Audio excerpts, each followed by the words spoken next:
자, 마은혁 헌법재판관 후보자의 임명이 끝내 보류됐죠. 헌법재판소는 결국 8인 체제로 결론을 내리게 됐는데, 자, 오늘 아침까지만 해도 민주당이 중대 결심을 언급했었습니다. 한덕수 권한대행을 향해서 마은혁 후보자의 임명을 촉구했는데요. 이 얘기도 들어보겠습니다. 대한민국의 주권자 국민을 대신해 한덕수 총리에게 마지막으로 경고합니다. 오늘 당장 헌재 결정에 따라 마은혁 헌법재판관을 임명하십시오. 헌법 수호의 책무가 있는 대통령 권한대행으로서 국민의 신임을 배신하지 않기를 거듭 촉구합니다.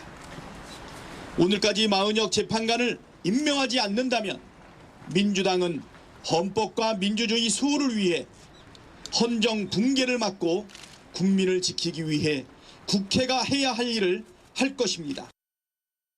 네, 윤 대통령의 선거 기일이 지정된 이후에도 민주당은 여전히 마은혁 후보자의 임명을 촉구했지만 이 기류는 조금 달라졌습니다. 여전히 마은혁을 좀 임명하라고 촉구하는 게 그건 당연한 일이죠. 예, 헌법재판소의 결정이기 때문에 당연히 그거는 한덕수 대행이 당연히 해야 할 헌법적 의무입니다. 그건 여전히 유효합니다. 한덕수 대 탄핵안도 발의를 해서 그걸 진행하실 건가요? 아니면 그건 일단 저희들은 중대 결심을 얘기했지 탄핵안 발의를 구체적으로 얘기한 바는 없습니다.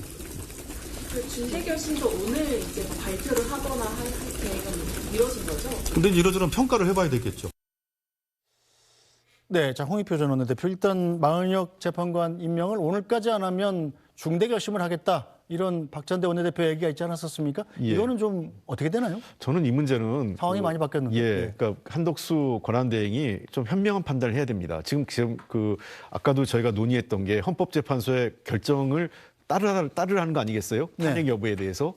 근데 지금 그 한덕수 권한대행 자체가 헌법재판소의 결정을 따르지 않고 있는 겁니다. 만약 그 경우에 인용이든 기각이든 나왔을 때 한쪽이 불복하면 뭐라고 얘기하겠습니까? 권한대행으로서. 네. 그러니까 저는 그런 측면에서 마은혁 재판관의 임명은 이제는 윤석열 대통령 탄핵 여부에 영향을 주지 않는 상태이고, 저는 이런 문제가 해소됐다면 헌법재판소의 결정이 이미 났고요. 만장일치로 임명하라. 국회 권한을 침해한 거다 그랬고, 어제 헌재 사무총장도 임명해야 된다 얘기를 했습니다. 그런 측면을 감안하면 저는 한덕수 권한대행이 내일 모레 헌법재판소의 탄핵 결과 발표 전에 임명 여부에 대해서 입장을 밝혀야 됩니다. 네. 자, 한덕수 권한대행이 입장을 바뀔까요? 전혀 가능성이 없는 이야기죠. 왜냐하면 지금 4월 4일 날 헌재에서 선고를 하잖아요. 탄핵에 대해서. 만약에 인용을 했다 칩시다. 그러면 60일 내에 후임 대통령이 선출이 되어요. 네. 후임 대통령이 임명하면 되겠죠. 누구든. 기각이 되었다. 그럼 윤석열 대통령이 즉시 복귀하잖아요. 그런 상황에서 한덕수 국무총리가 임명을 하는 게 적절합니까?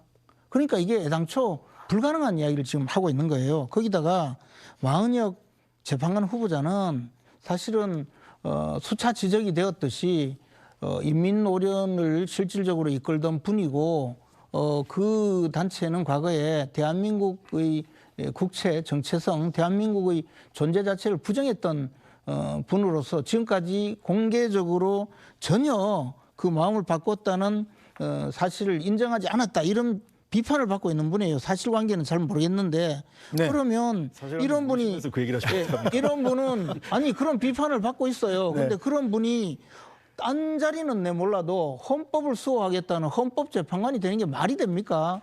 저는 자진 사퇴하는 게 맞다고 봅니다. 네, 뭐 시간이 지나서 이만 줄이도록 하겠습니다. 어쨌든 헌법재판소의 4월 4일 11시 윤석열 대통령의 탄핵 심판에 대한 선고를 좀 지켜보는 게 먼저겠죠. 오늘 정치여담여담은 여기서 마무리하도록 하겠습니다. 김재원 전 국민의힘 최고위원, 홍익표 전 더불어민주당 원내대표, SBS 양만희 논설위원과 함께했습니다. 세 분 수고하셨습니다.